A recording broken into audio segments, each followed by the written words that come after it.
Si Yuji ay isang tipikal na office worker sa Japan, na tila isang alila na ng kumpanya dahil halos ibuhos na niya ang lahat ng oras niya sa pagtatrabaho.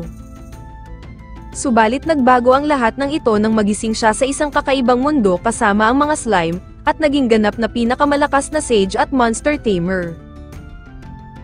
Nagsimula ang kanyang kwento sa paghahunting ng isang halimaw, at dahil siya ay isang monster tamer inutusan niyang rumesbak ang kaibigan niyang slime upang puksain ang halimaw.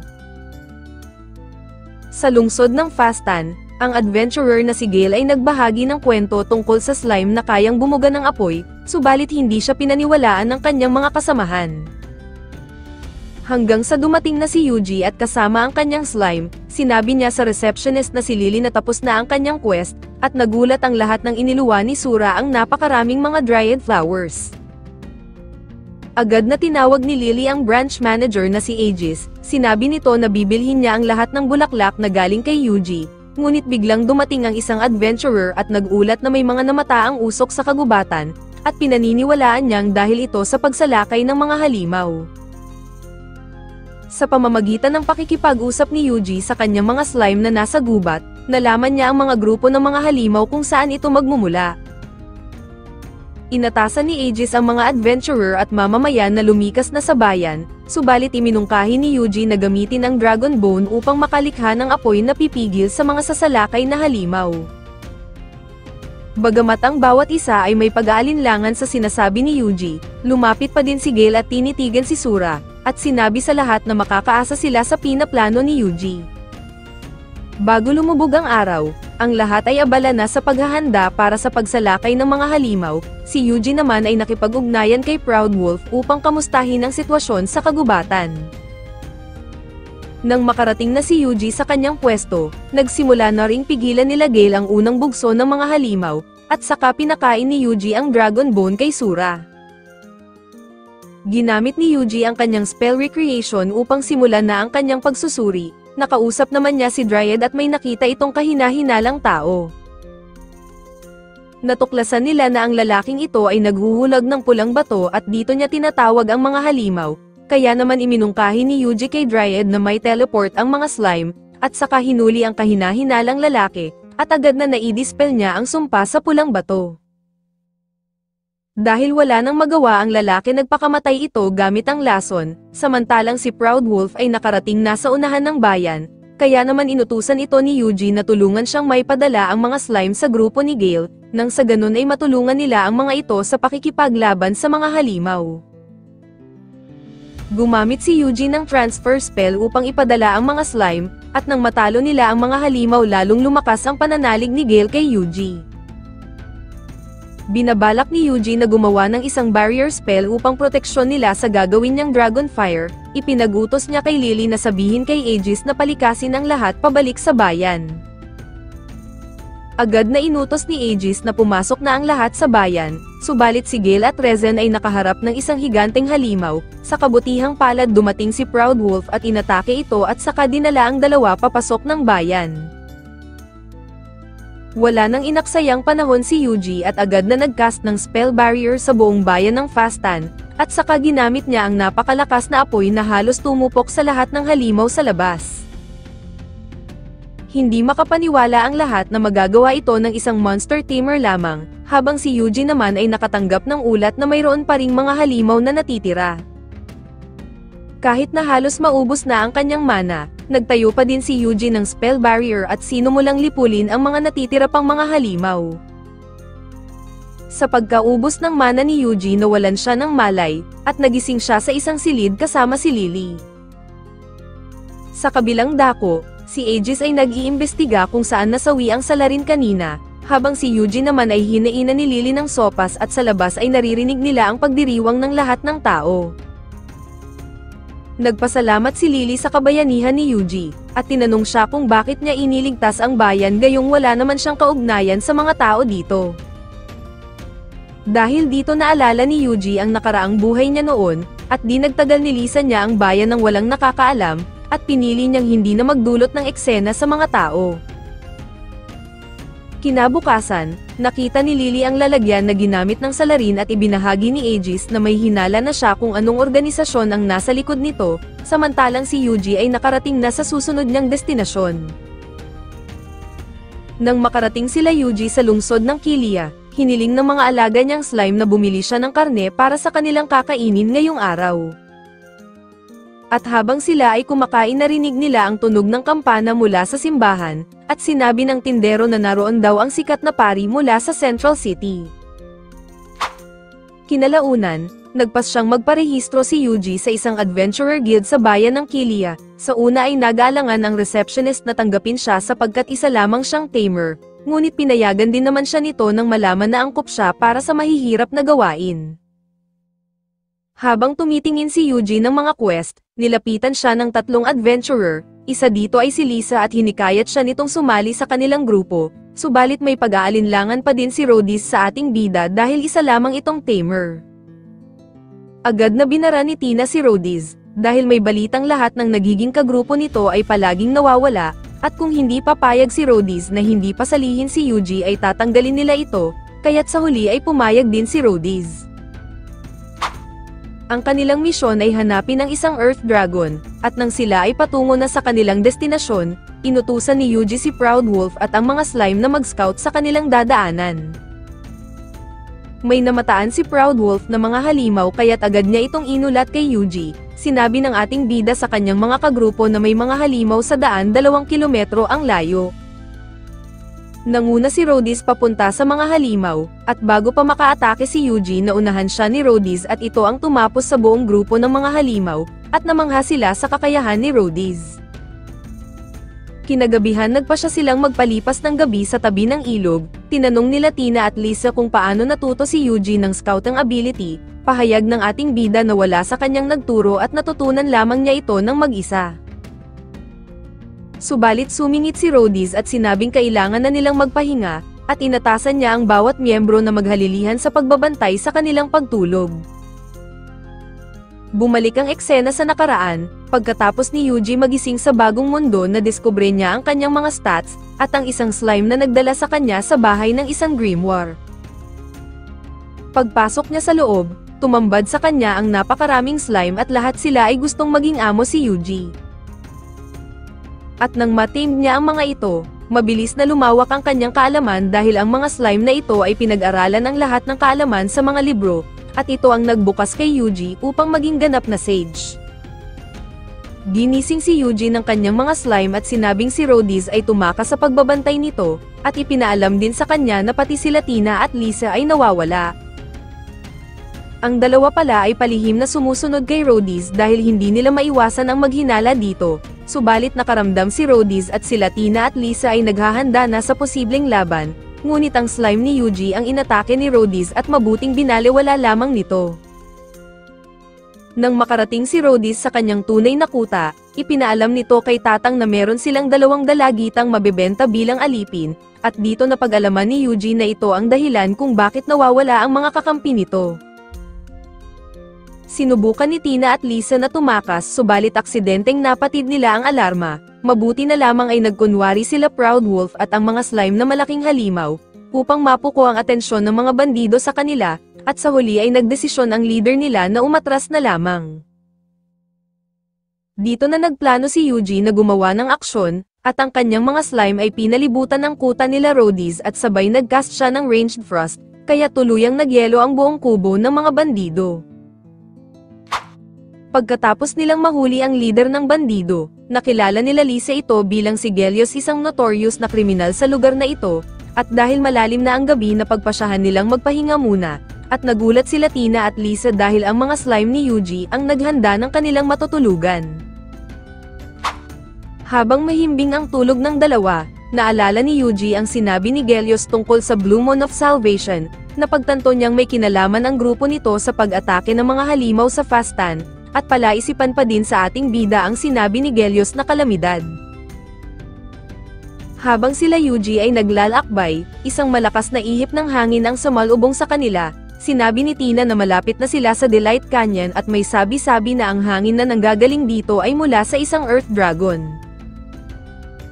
Dahil sa sipag ng mga slime ni Yuji na mag-scout sa kanilang mga dadaanan, humanga sila Tina at Lisa sa kakayahan ni Yuji, kaya naman naalala niya ang mga panahon na una siyang sumali sa guild. Labis na nagulat si Rezen sa pambihirang kakayahan ni Yuji dahil nagagawa niyang mag-cast ng spell na wala man lang incantation, at lahat ng pagsusulit ay kanyang naipasa, kaya naman nalaman ni Yuji na hindi siya basta pangkaraniwan na tao pagdating sa mga mahika. Nilimitahan ni Yuji ang kanyang kapangyarihan na ipinapagamit sa mga slime, nang sa ganon ay maiwasang magulat sa kanya sila Tina at Lisa. Subalit hindi pa din makapaniwala ang mga ito dahil nagawang talunin ng mga alaga niyang slime ang malalakas na mga halimaw. Biglang dumilim ang kalangitan, at sa kabilang dako pinag-usapan ni Rayard at Father's Tale, ang matagal ng hula na nakasaad sa libro, at ito ay may kaugnayan sa Blue Moon na maghahatid ng matinding sakuna sa mundo. Samantala nakatanggap si Yuji ng ulat mula kay Proud Wolf, na may lumitaw na isang malaking dragon sa kanilang likuran at 1 kilometro ang layo, kaya naman minabuti nilang magmadali papuntang kanyon. Inutusan ni Yuji sila Proud Wolf na talunin ang lahat ng halimaw sa kanilang madadaanan, at sa pagpapatuloy nila Yuji bigla silang hinarang ng Earth Dragon. Nagpas siyang harapin ito ni Yuji, at gumamit pa din ng mga mahihinang atake upang hindi mahalata nila Lisa ang kanyang tunay na lakas. At dahil hindi gumana ang kanyang plano, si Yuji ay na-corner ng Earth Dragon mula sa paparating nitong atake, saktong umihip ang malakas na hangin na may kasamang alikabok, at ito ang nagbigay daan sa kanya upang tapusin ang Earth Dragon gamit ang Hellfire. Dahil hindi nakita nila Tina at Lisa ang nangyari, inakala nilang ginamit ni Yuji ang mga mineral sa ilalim ng lupa upang lumikha ng pagsabog. Kinalaunan bumalik sila Yuji sa guild upang iulat na natalo nila ang Earth Dragon, bilang patunay inilabas nila ang bungo nito maging ang nahuli nilang bandido na si Gelios. Bilang gantimpala binayaran sila Yuji ng mahigit kumulang na 14 na milyong ginto, gayunpaman hiniling ni Reynard na sumama si Yuji sa kanilang pagpupulong patungkol sa lumitaw na Blue Dragon. Iminungkahi sa kanya ni Rayard na i-drawing ang Blue Dragon, at gamit ang photography ipinakita ni Sura ang detalyadong itsura ng Blue Dragon. Ibinunyag ni Father's Tale ang lagim ng Blue Dragon na nakasaad sa libro, ito ay may kakayahang magwasak ng kontinente sa loob lamang ng 3 araw. Kinilabutan ng lahat sa kanilang narinig, kaya tinanong ni Rayard kung paanong natalo ang Blue Dragon matagal na panahon na ang nakakalipas. Sinabi ni Father's Tale na may isang bayani ang may lakas na katumbas ng mga Diyos ang tumalo sa dragon, gayunpaman ang impormasyon ay hindi malinaw sapagkat sa nawalang pahina ng libro. Naalala ni Rayard nang mangyari ang lunar eclipse, isang ritual ang isinagawa sa capital city 30 taon na ang nakakalipas, at ito ay maaring may kaugnayan sa paglitaw ng asul na dragon, subalit sinabi ni Father's Tale iyon ay isang banal na seremonya, at walang kasiguraduhan kung may kaugnayan ang dragon doon. Muling dumilim ang kalangitan at ang lahat ay natakot, ipinaalam agad ni Yuji na nakita ng kanyang mga slime na muling lumaki ang Blue Dragon, kaya't idineklara na ni Rayard na kinabukasan ay aatake na sila sa Blue Dragon. Habang si Yuji ay naghahapunan kasama ang kanyang mga slime, lumapit sila Tina at Lisa at sinabi sa kanya na sasama din sila sa paglaban sa Blue Dragon. At nang makaalis ang dalawa, inimbitahan siya ni Father's Tale sa simbahan at ibinigay sa kanya ang isang punyal, nang sinuri ito ni Yuji nalaman niya na ito ay ang Knife of Keshiz. Nagtataka si Yuji kung bakit sa kanya binigay ang punyal, sinabi ni Father's Tale na ito ay bilin sa kanya mula sa isang divine message.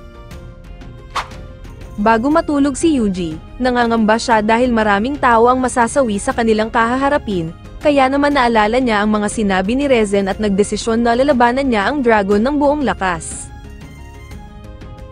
Hindi na hinintay ni Yuji ang umaga at agad na tumungo sa dragon ngayong gabi, at gamit ang kanyang slime nagcast siya ng spell transfer upang makapagbuga ito ng Hellfire papunta sa Blue Dragon.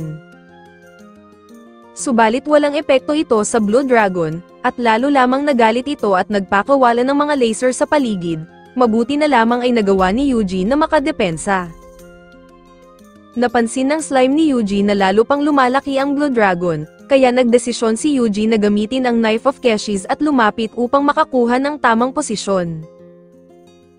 Pagdating niya sa ibaba ng dragon, sa pamamagitan ng slime lumikha siya ng barrier upang depensa sa pag-atake ulit ng dragon, at gumamit siya ng jump boost sa katumungtong sa mga physical barrier upang makapunta sa itaas.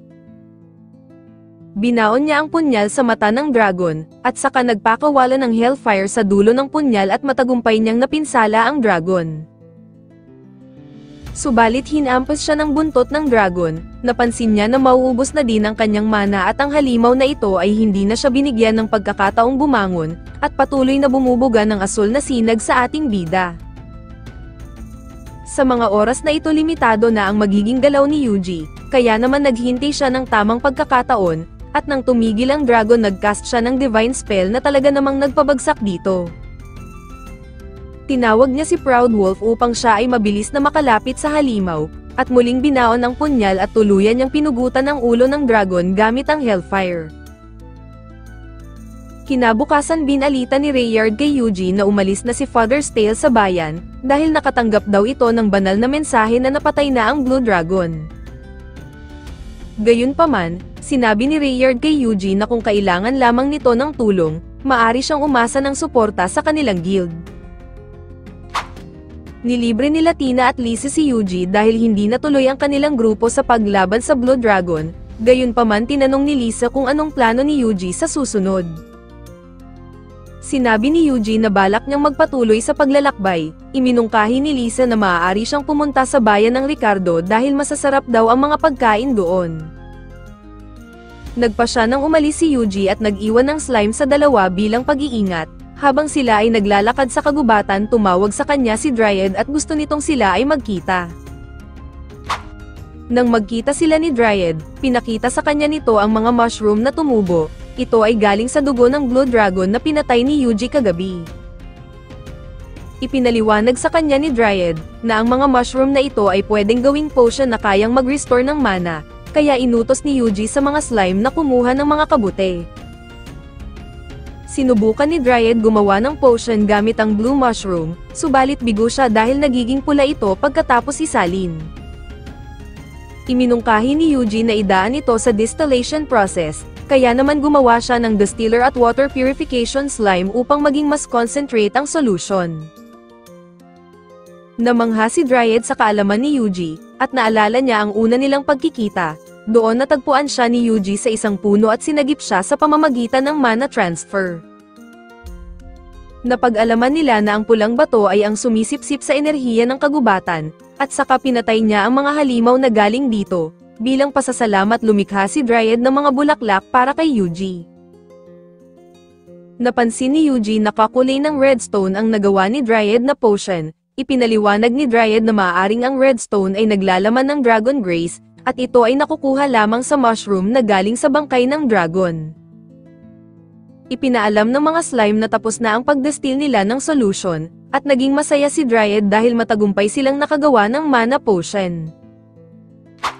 Nagpatuloy na sila Yuji sa paglalakbay patungong Ricardo, subalit nalihis sila ng landas ng may maamoy na tao si Proud Wolf. Napadpad sila sa kabahayanan sa gitna ng gubat, at ang mga residente ay may kakaibang mga ngiti at titig. Ang pinuno ng lugar ay malugod silang tinanggap at inalok si Yuji ng makakain. Hinainan sila ng kalahating tinapay at alak, subalit magalang na tumanggi si Yuji sa alok at tinanong siya ng pinuno kung bakit siya napadpad sa lugar nila. Sinabi ni Yuji na patungo siya sa Ricardo ngunit naligaw sila dahil sa hamog.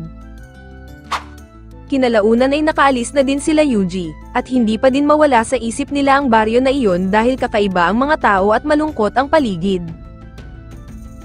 Samantala ang pinuno ng baryong Mesaya ay nakikipag-usap sa isang orb, at inulat nito na ang Dragon Grace ay aanihin na kinabukasan sa Dryad Forest, alang-alang sa Blue Moon of Salvation.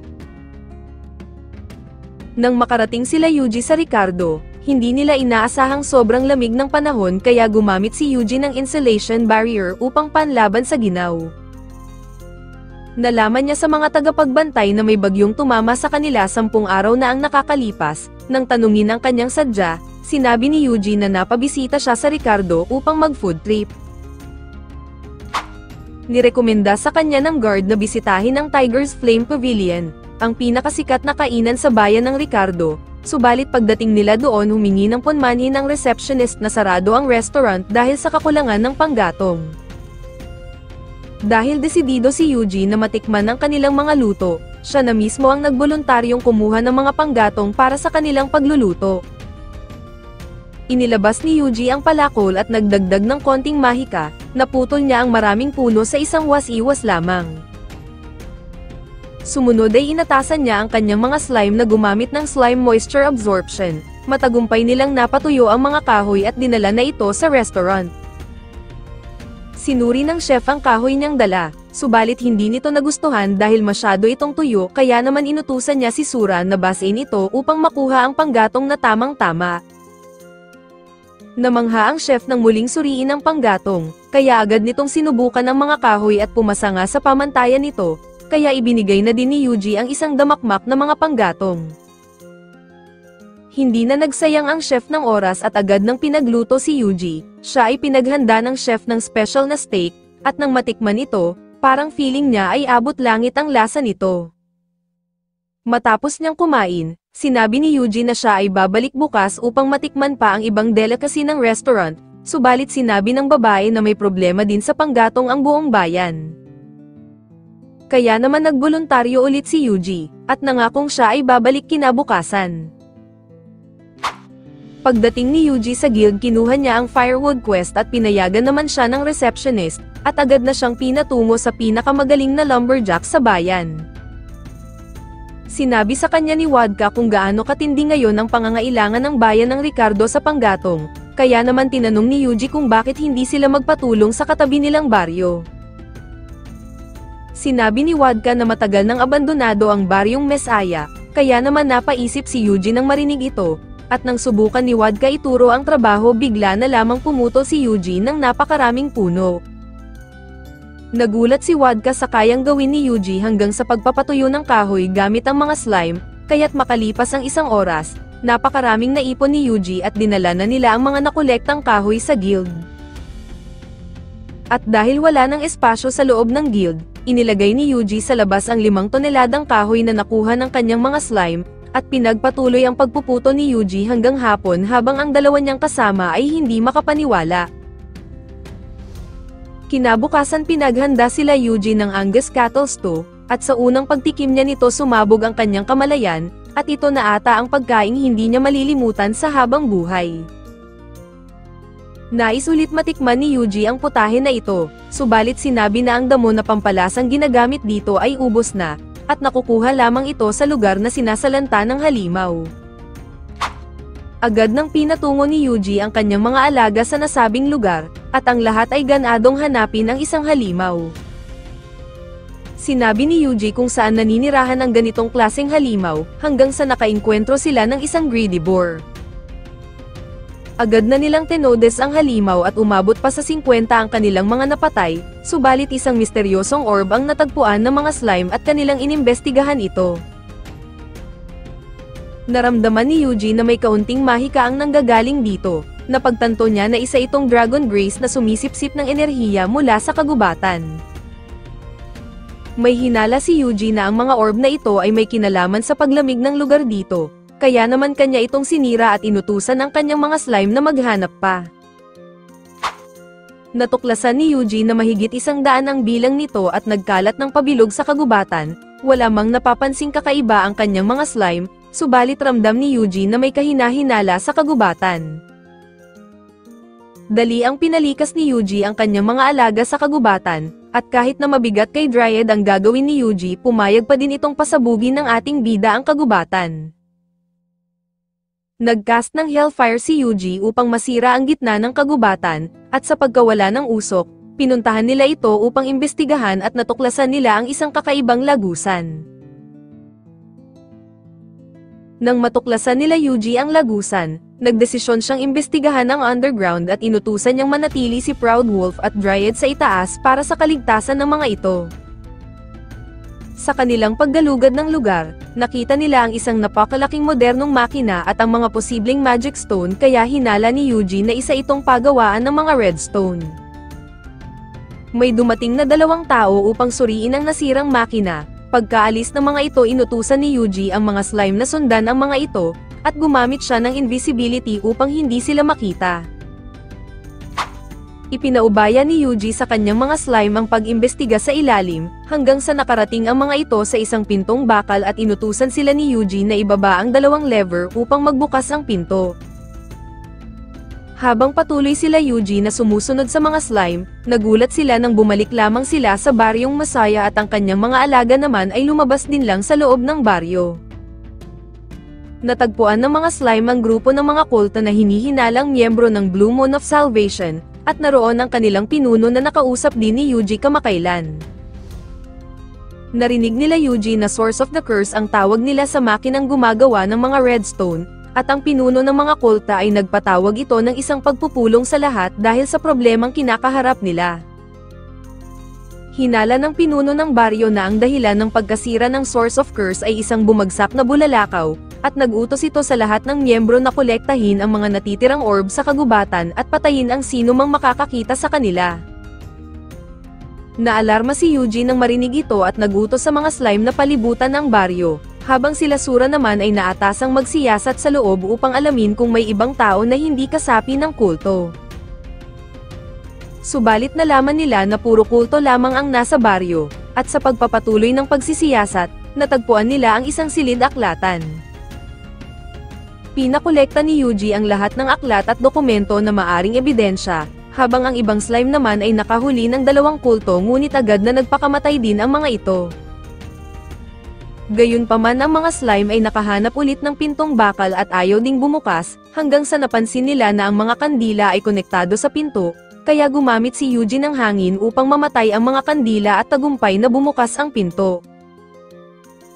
Natuklasan nila na ang silid na ito ay naglalaman ng mga kayamanan, hanggang isang kulto ang dumating at nakitang wala na ang mga kayamanan, kaya't agad na nagulat ito sa kanilang pinuno na may nagnakaw ng kanilang pondo at dokumento.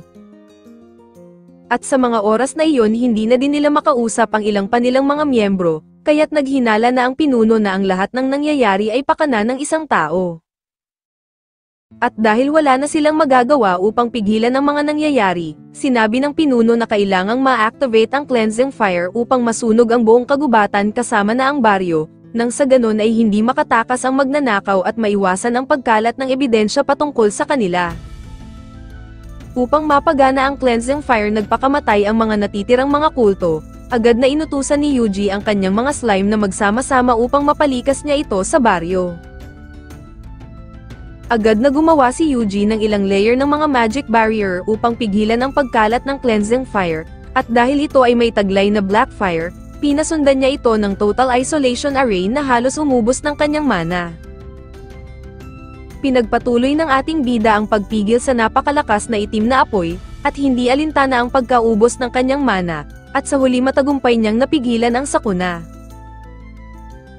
Kinalaunan pagka-uwi ni Yuji sa Ricardo, ang lahat ay nag-aalala sa kanya dahil gabi na nang siya ay makauwi. Inakala din ng mga residente na ang naganap na mga pagsabog ay sanhi ng bulalakaw. Kinabukasan tumigil na din ang pag-ulan ng nyebe, at ang lahat ay inaabangan si Yuji sa restaurant dahil isang selebrasyon ang ipinagdiwang upang pagkilala sa kanya. Sa wakas ay matitikman na din ni Yuji ang ipinagmamalaki ng bayan ng Ricardo na Angus Herb Stew. Sa kanyang pagtikim naglakbay ang kanyang diwa at sa sobrang sarap ay nawalan siya ng malay. Kinagabihan nagising si Yuji at sinubukan niyang basahin ang mga scroll na kanilang nakuha, subalit ang mga sulat ay unti-unti nang nabubura, at maliban lamang sa isang scroll kung saan nakalista ang pangalan niya sa mga target ng Blue Moon of Salvation. Samantala may dalawang assassin ang sumalakay sa isang kuta at maaaring ang sunod na target nila ay si Yuji. Sa pagpapatuloy, ang dalawang assassin ay kasalukuyan ng minamanmanan si Yuji upang malaman kung malaking banta ba siya sa kanilang organisasyon. Samantala habang naglalakad, naalala ni Yuji na kailangan niyang lisanin ang bayan ng Ricardo upang mapanatili itong ligtas. Iminungkahi sa kanya ng receptionist na maaaring sa bayan ng Boginia ang susunod niyang destinasyon, dahil ang lugar na iyon ay kilala sa paggawa ng mga armor mula sa mga halimaw. Nagbigay pabala ang isa niyang slime na patuloy pa ding nagmamatsyag sa kanya ang mga assassin, at nang sinubukan niyang kunwaring magpahinga, Nais na siyang tuluyan ng lalaking assassin subalit pinigilan ito ng kanyang kasama at ituloy na lamang ang pag-obserba. Ngunit lingid sa kaalaman ng dalawang mokong, sila pala ay nauna ng obserbahan ni Yuji at alam na din ng ating bida pati ang kanilang mga stats. Nang makarating si Yuji sa Bog-Inya, dumiretso siya sa armor shop habang patuloy pa ding nagmamatsyag sa kanya ang dalawa. Minabuti niyang magkunwaring walang pera at masaksihan ang kanyang mga kamalasan, nang sa ganun ay malinlang ang mga ito na siya ay isang talunan at mahinang tamer lamang. Hindi makapaniwala ang dalawang assassin na si Yuji ay napasama sa kanilang listahan, subalit pinagpatuloy pa din nilang mag-obserba kaya naman kailangan pa ni Yuji na magkunwaring mahina. Kaya naman kumuha si Yuji ng quest at paborito sa dalawang assassin, para malaman nila ang tunay na kakayahan ni Yuji. Ipinaliwanag ni Yuji sa kanyang mga alaga na hindi niya lalabanan ang mga halimaw na ito, dahil mabibisto siya ng mga assassin bagkus si Proud Wolf lamang ang haharap sa mga Toro. Sa simula ay natatakot si Proud Wolf na harapin ang mga kalaban, subalit sa kanyang pagkagulat ay napabagsak niya ang isang Toro sa malakas na pag-atake.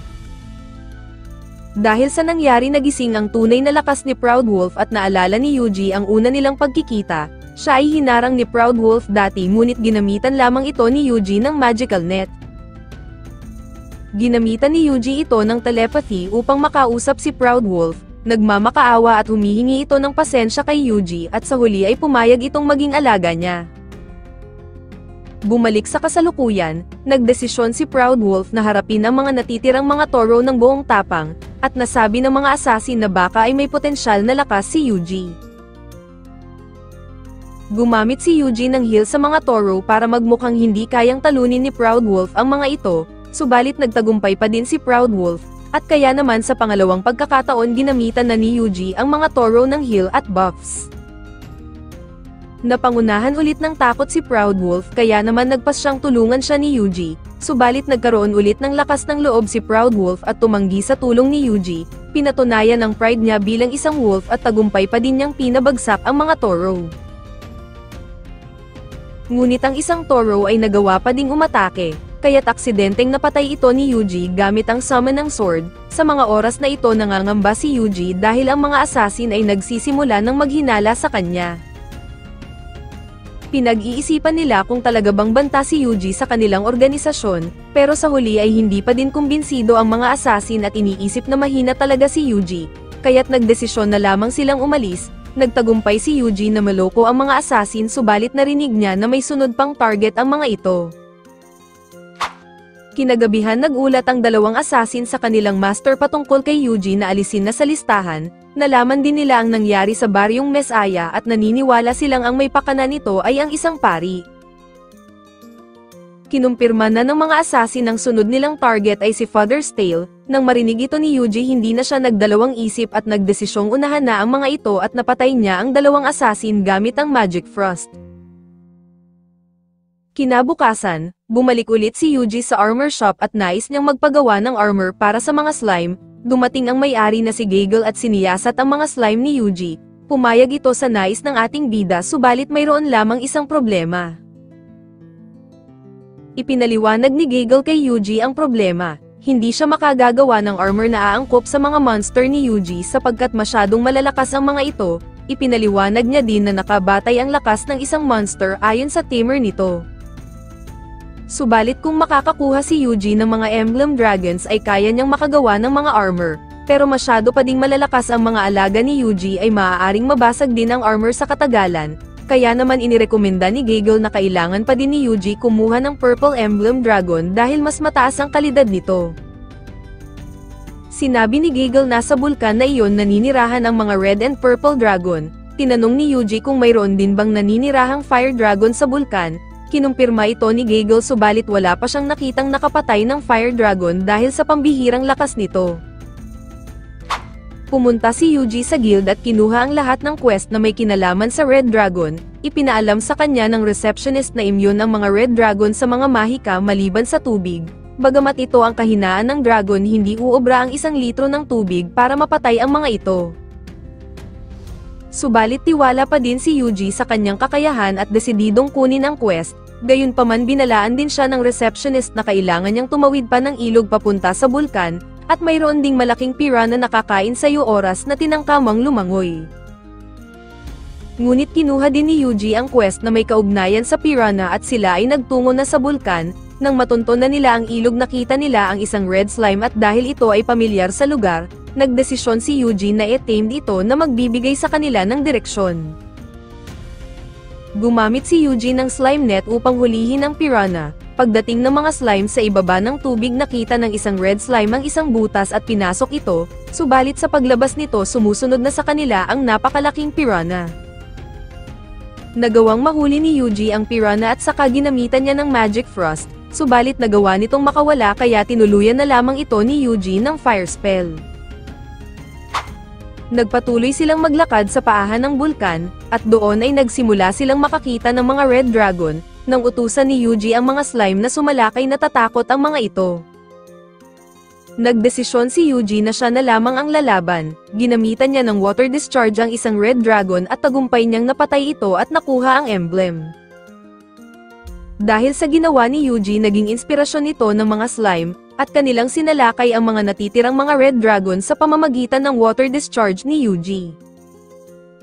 Di nagtagal na mataan ni Yuji ang isang purple dragon, inutusan niya ang mga slime na palibutan ito at atakihin ng water discharge, subalit immune ng purple dragon sa ganitong mahika at nagsimulang sumugod sa kanila. Nagdesisyon gamitin ni Yuji ang magic frost, ngunit nagawa pa ding mabasag ng purple dragon ang yelo, kaya naman nagcast ulit si Yuji ng magic frost na 10 beses ang lakas upang mapatay ito, sa huli matagumpay niyang nakuha ang emblem dragon. Iminungkahi ni Yuji na gamitin nila ang natitira pa nilang oras sa araw na ito, upang humanap pa ng mga red at purple dragon. Kinalaunan nagulat si Yuji sa guild, nagulat ang receptionist na ganito karami ang napatay ni Yuji na dragon, at dahil matagumpay niya din napatay ang piranha, pinasagutan kay Yuji ang isang emergency form para sa abnormal na aktibidad ng mga piranha. Pagkatapos dinala na ni Yuji ang 2 purple emblem dragon kay Gagel, namangha sila sa ganda ng emblem na ito, ngunit mas nagulat pa sila nang ilabas ni Yuji ang napakaraming red emblem. Kinabukasan ipinakita na ni Gagel ang armor na ipinangako niya kay Yuji, nagdulot ito ng kakaibang bilis kay Proud Wolf at nang subukan naman ito ni Sura, ngayon lang sila nakakita ng slime na napakabilis. Iminungkahi ni Gagel na ngayon naman subukan ang kakayahan ng armor na kanyang ginawa, kaya naman pinagcast ni Yuji si Sura ng medium frost at hindi makapaniwala sila Gagel sa laki ng yelo na kanilang nakikita. Binalaan ni Gagel si Yuji sa paggamit ng mga attack spell dahil maaari pa ding masira ang mga armor, subalit kung gusto niyang maging mas matibay ito kailangan niyang kumuha ng isang fire emblem dragon. Samantala naalala ni Yuji ang sinabi ni Gagel na ang fire dragon ay matatagpuan lang mismo sa gitna ng bulkan, kaya namang madiing pinag-iingat siya nito.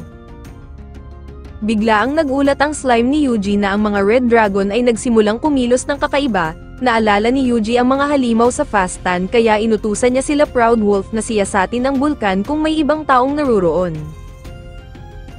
Subalit sa hindi inaasahang pagkakataon, biglang pumutok ang bulkan at nagising din ang fire dragon sa loob nito. Inatasan ni Yuji sila Proud Wolf na subaybayan ang anumang pagbabago sa magiging galaw ng fire dragon. Nalaman din ni Yuji na ang 2 lalaki ay papunta sa kinalalagyan ng dragon. Dahil sa slime ni Yuji, malinaw niyang napakinggan na ang 2 lalaking ito ay may balak sa fire dragon, nakakasigurado silang magiging matagumpay ang kanilang misyon, dahil plinano ito ng mga taga-bayan ng Order yun. Nais malaman ni Yuji kung ano ang laman ng mga bariles, kaya nagcast siya ng magical net ngunit naiwasan ng mga ito ang spell, inakala ng 2 na ito ay isang patibong para sa mga halimaw. Muling nagcast si Yuji ng magical net subalit nagawang matamaan nila ang slime ni Yuji, kahit na may kutob na ang 2 lalaki nahuli pa din sila ni Yuji sa pangatlong pagkakataon. Inakala ng mga lalaki na naalis na ang tamer sa kanilang listahan, kaya naman nang mapalibutan ang mga ito agad silang nagpakamatay upang makaiwas sa interogasyon. Ngayong alam na ni Yuji na ang mga ito ay miyembro ng Blue Moon of Salvation, ipinatawag niya si Dryad at natukoy nito na ang laman ng mga bariles ay tubig na kontaminado ng masamang enerhiya mula sa Redstone. Pinaghihinalaan nila na gagamitin sana ito sa Fire Dragon, kaya naman dinispel ni Yuji ang mga tubig sa bariles para maging malinis ito. Nagpasalamat si Yuji sa tulong ni Dryad kaya nagpa siya nang bumalik ito sa kagubatan. Napansin ng mga slime na ang mga Red Dragon ay nagsimula na namang kumilos ng kakaiba, habang sa kwarto ni Yuji ay pinalilikas na siya ng tagapamahala dahil sa sakunang nagaganap. Sa pagbuhos ng ulan nagsimula na ding lumikas ang mga mamamayan ng Bog-Inya, at mula sa tuktok ng bulkan matatanaw ang Fire Dragon. Naalala ni Yuji ang sinabi sa kanya na ngayon lamang nagising ang Fire Dragon sa panahon ng umuulan.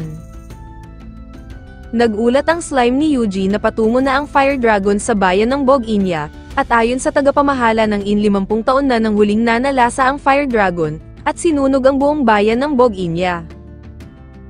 Habang patuloy ang paglikas ng mga tao, inutusan ni Yuji ang grupo nila Proud Wolf na subaybayan ang Fire Dragon kung makakatawid ba ito sa ilog. Nang makarating sila Proud Wolf sa ilog, kapansin-pansin ang pagtaas ng temperatura at nasaksihan nila kung paano tinawid ng Fire Dragon ang ilog, at sa sobrang init nito mabilis na uminit ang tubig at namatay ang mga piranha.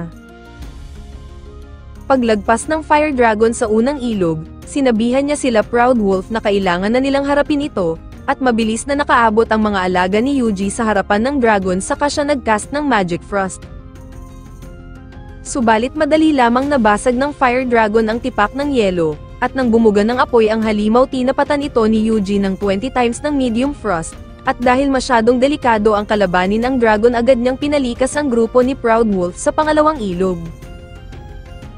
Pagbaba ng Fire Dragon sa tubig, inutusan ni Yuji si Sura na tanggalin ang barrier na humaharang sa ilog, at ramagasa ang napakalaking baha na nagresulta sa muntikang pagkalunod ng dragon. Gayunpaman galit na umahan ang dragon at nagbuga ito ng apoy kila Proud Wolf. Sa kabutihang palad ligtas ang mga ito subalit ang Fire Dragon ay naghahanda ulit bumuga ng napakalaking apoy papuntang Bog-Inya. Nagdesisyong tapatan ito ni Yuji ng Permafrost Curse sa pamamagitan ni Sura. Sa mga oras na ito mas lamang pa din sila Yuji sapagkat ang dragon ay naaabot na ang hangganan nito, hanggang sa matagumpay nilang natalo ang Fire Dragon. Sa pagkawasak ng katawan ng Fire Dragon, nakita nila ang emblem ng Fire Dragon at natuklasan nila ang kakaibang bagay na ito. Bago lumubog ang araw, pumunta si Yuji sa armor shop ni Gagel at nagulat ang mga ito nang makita ang napakalaking emblem. Naunawaan ni Gagel si Yuji na esekreto na natalo niya ang Fire Dragon, at nangako na siya ay makagagawa ng armor mula sa emblem nito.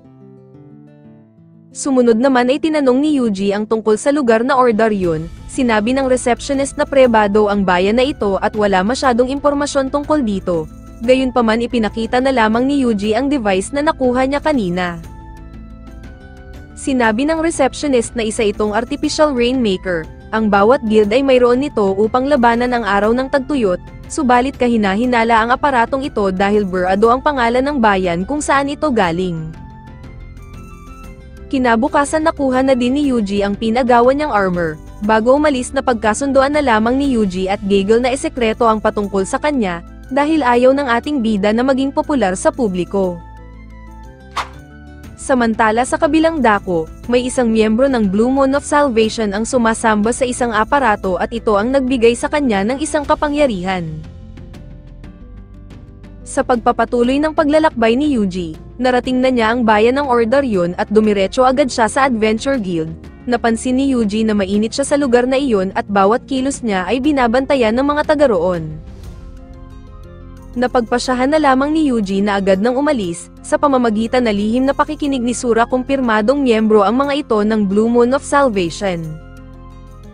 Ayon sa mga ito si Yuji daw ay naalis na sa listahan ng assassination, kaya naman iminungkahi ng isa na tapusin na si Yuji habang nandito pa, subalit pinaalala na kailangan muna nilang ipaalam ito sa pinuno nilang si Walter.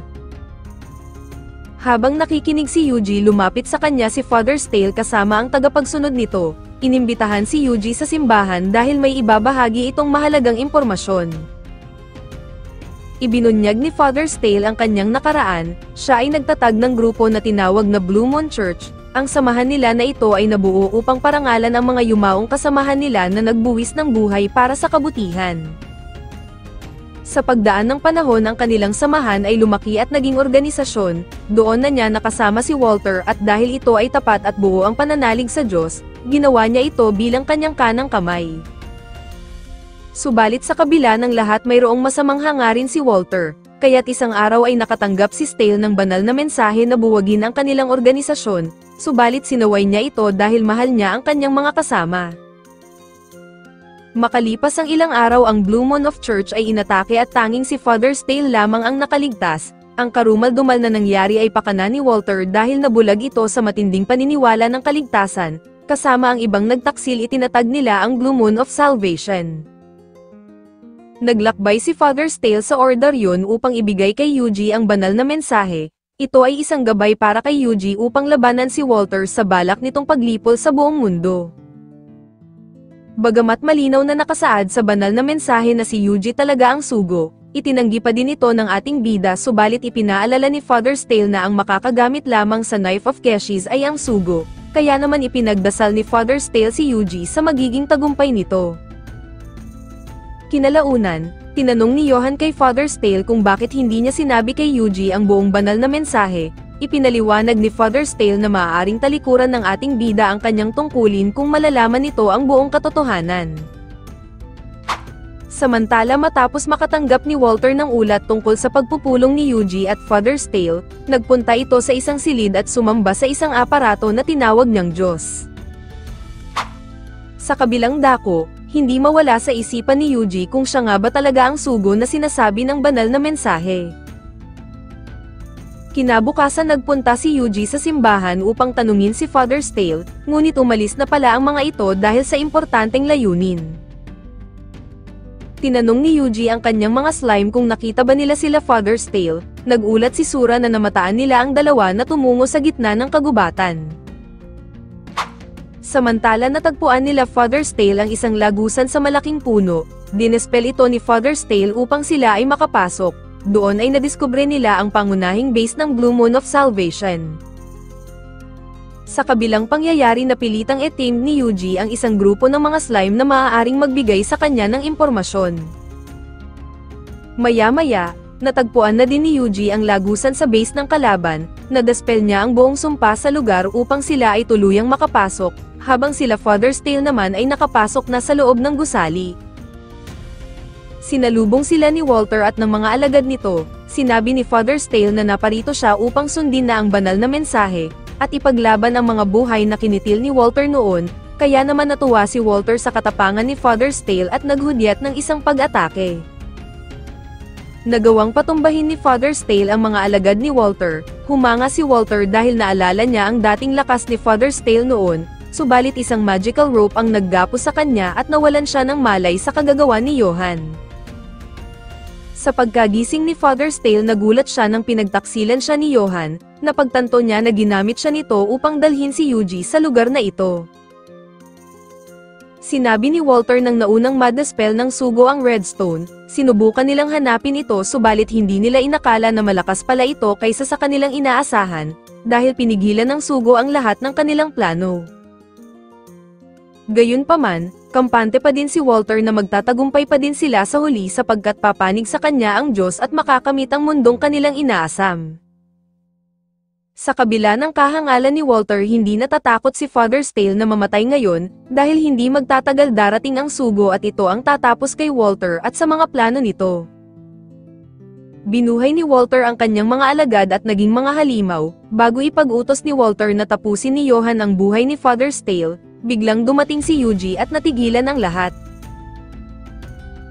Bagamat nagawa ni Yuji na mas alag ang atake ni Johan at maalis sa pagkagapos si Father Stale, natuwa pa din si Walter dahil mas madali na niyang matatapos si Yuji sa kanyang kuta. Gamit ang aparatong sinasamba ni Walter inutusan niya ang kanyang mga halimaw na tapusin sila Yuji, at habang abala sila Yuji sa paglaban sa mga halimaw, sinamantala nila Walter at Johan na pumasok sa silid kung nasaan ang aparato. Umupo si Walter sa kanyang trono at sinimulang sipsipin ang kapangyarihan mula sa aparato. Sa pagpasok nila Yuji nasaksihan nila kung paano naging halimaw si Walter. Sinubukan ni Yuji na pigilan si Walter gamit ang apoy, subalit hindi ito umepekto at nakuha pang umatake nito, mabuti na lamang ay nasagip sila ni Proud Wolf. Napansin ni Yuji na gumamit si Walter ng lakas mula sa dragon, kaya naman ito ay nagbago ng anyo at mas lalo pang naging nakakakilabot. Sinubukan nitong puntiryahin si Father's Tale, nagawang masalag ito ni Yuji at sa pagkontra niya ng fireball nagmintis pa din siya dahil sa taglay na bilis ni Walter. Inatasan ni Yuji ang grupo ni Proud Wolf na sumalakay kay Walter. Ang kanyang mga slime ay nagpaulan ng mga fireball bagamat patuloy lamang sa pag-iwas si Walter dahil sa bilis nito, nagawang tamaan si Walter subalit hindi man lang ito nag-iwan ng pinsala sa kanya. Aminado si Yuji sa taglay na lakas ni Walter, gayunpaman inilabas ni Yuji ang kanilang tinatagong alas, ipinasuot niya kay Proud Wolf at Sura ang ginawa ni Gagel na armor. Pagkatapos ay nag-cast si Yuji ng magical and physical boost kay Proud Wolf at Sura. Nagulat si Walter nang malagpasan ng mga monster ni Yuji ang kanyang bilis, at sa pagbuga ni Sura ng fireball malubhang tinamasa ni Walter ang pinsala. Gayunpaman inabsorb ni Walter ang kanyang mga alagad na halimaw upang siya ay mag-regenerate. Tinangka ni Walter na umatake ng malapitan subalit pinaulanan din ulit ito ni Yuji ng mga apoy, pero baliwala ito dahil patuloy din si Walter sa paghilom sa pamamagitan ng kanyang mga halimaw.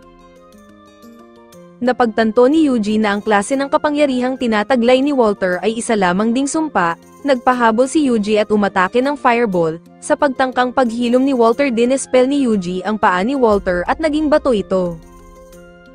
Galit na galit si Walter at tinadtad si Yuji ng mga malalakas na suntok nito, at habang abala ito sa paghabol kay Yuji, naisahan nila ito dahil nagcast si Yuji ng mga magical net upang balutin si Walter. Nang wala ng kawala si Walter sinunog ni Yuji ito sa pamamagitan ng Hellfire.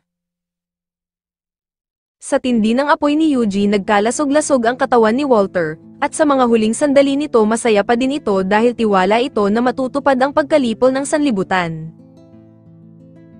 Nararamdaman ni Father's Tale na may hindi tama sa mga nangyayari, hanggang sa umilo ang buong lugar at ang mga halimaw maging si Johan ay inabsorb at naging Dragon Grace sa paligid. Nabuo ang isang napakalakas na liwanag at nagsilang ng isang tao at nagpakilala bilang Sage. Inamin ni Father's Tale kay Yuji na hindi lahat ng nilalaman ng banal na mensahe ay sinadya niyang ipaalam, dahil inakala niya na ang kamatayan niya ay ang magsisilang kay Yuji bilang isang ganap na Sage. Bagkus ang kamatayan pala ni Walter ang tanging tinutukoy doon, ayon sa unang kasaysayan ng dating sugo. Kinalaban nito ang isang dragon subalit nabigo ito at ito ang nagwakas sa kanyang buhay.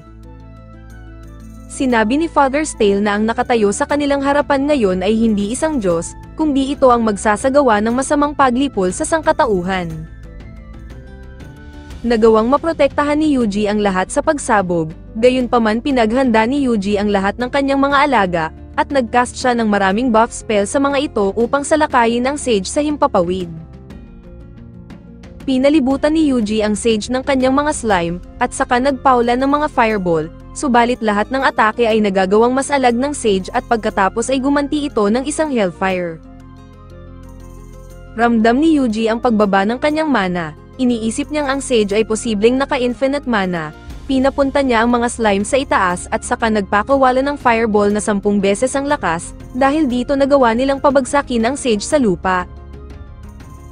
Gayunpaman bigla itong nagcast ng Hellfire, sila ni Yuji ay nagsabayan sa paggamit ng mahika na ito, unti-unting nakuha ni Yuji ang kalamangan at inaasahang matatalo na ito, subalit sa huli ay bigo pa din niyang mapinsala ang Sage. Sa paghupo ng usok, inactivate ng Sage ang mga artificial rainmaker sa iba't ibang panig ng bansa upang isagawa ang salvation. Nagsimulang dumilim ang kalangitan at umulan ng Dragon Grace at ang mga halimaw ay nagsimulang mas lalong maging mapanganib. Samantala maging sa ibang lugar ay nagsisimula ng umatake ang mga halimaw, napagtanto ni Yuji na ginamit ng Sage ang artificial rainmaker upang maikalat ang sumpa.